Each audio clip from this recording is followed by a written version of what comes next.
Hello everyone, मेरे channel Hindi शिक्षा bye Monika में आपका स्वागत है।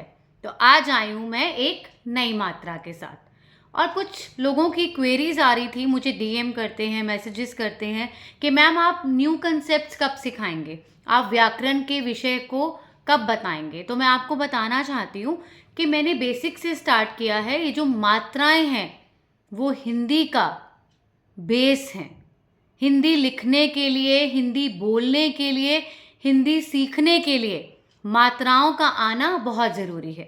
जल्द ही इन मात्राओं को पूरा करके मैं व्याकरण के विषयों पर आऊँगी, जैसे भाषा, संज्ञा, सर्वनाम, विशेषण। हम इस चैनल में सब पढ़ेंगे, सब विषयों की जानकारी प्राप्त करेंगे। तो बने रहेंगे मेरे चैनल के साथ, सब्सक्राइब कीजिए, आगे शेयर कीजिए और अपना बहुत सारा प्यार इस चैनल को दीजिए।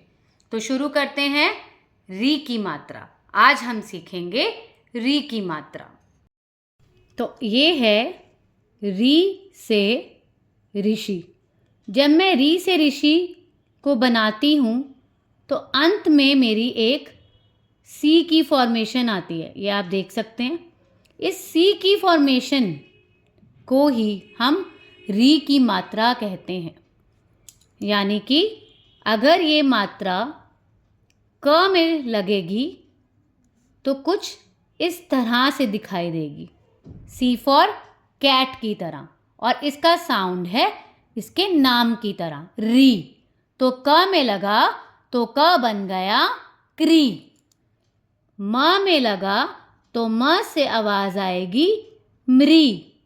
घ में लगा तो घ से आवाज आएगी घृ। तो ये है हमारी री की मात्रा। आइए सीखते हैं कुछ वर्ड्स, कुछ नए शब्द, जैसे ग के पैर में री और ह, तो ये बना गृह, और गृह का अर्थ है घर, हमारा घर। ये है व्री कश, ये संयुक्त व्यंजन है, इसकी जानकारी हम आगे प्राप्त करेंगे। अभी के लिए आप ये जानिए कि इसका साउंड है कश, इसमें क का साउंड भी मिक्स होता है। तो ये बना व्री जमा कश वृक्ष। वृक्ष यानी कि पेड़। ये है हमारा हिरन, जिसको री की मात्रा में हम कहते हैं मृ जमा ग मृग। मृ जमा ग मृग। ऐसे ही कुछ अन्य शब्द हैं, त्रि जमा अणा तृण। तृण यानी कि तिनका, जो तिनका तिनका जोड़कर पक्षी अपना घर बनाते हैं उसको कहते हैं तृण। री जमा अणा ऋण। ऋण यानी कि लोन। बैंक हमें ऋण देता है, लोन देता है, पैसे देता है उधार पर, उसको हम कहते हैं ऋण। कृपा, कृपा, ये किसी का नाम भी हो सकता है, और इसका अर्थ है कि जैसे हम कहते हैं, बड़े बुजुर्ग कहते हैं कि भगवान की कृपा आप पर बनी रहे। और इसको हम जब हम कोई लेटर लिखते हैं तो हम ये भी लिख सकते हैं कि कृपा करके मेरी बात को सुनिए।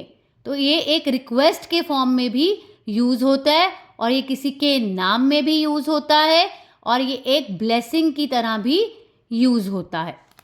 अगला शब्द है घृ जमा अणा घृणा। घृणा मतलब नफरत। जब हमें कोई पसंद नहीं होता, हमें कोई चीज़ पसंद नहीं होती, हमें वो चीज़ से नफरत है, तो नफरत का अन्य शब्द है घृणा। अमृत, अमृत। अमृत कहते हैं, जैसे हम मंदिर जाते हैं तो पंडित जी हमें एक जल प्रसाद देते हैं, वो एक अमृत की तरह है।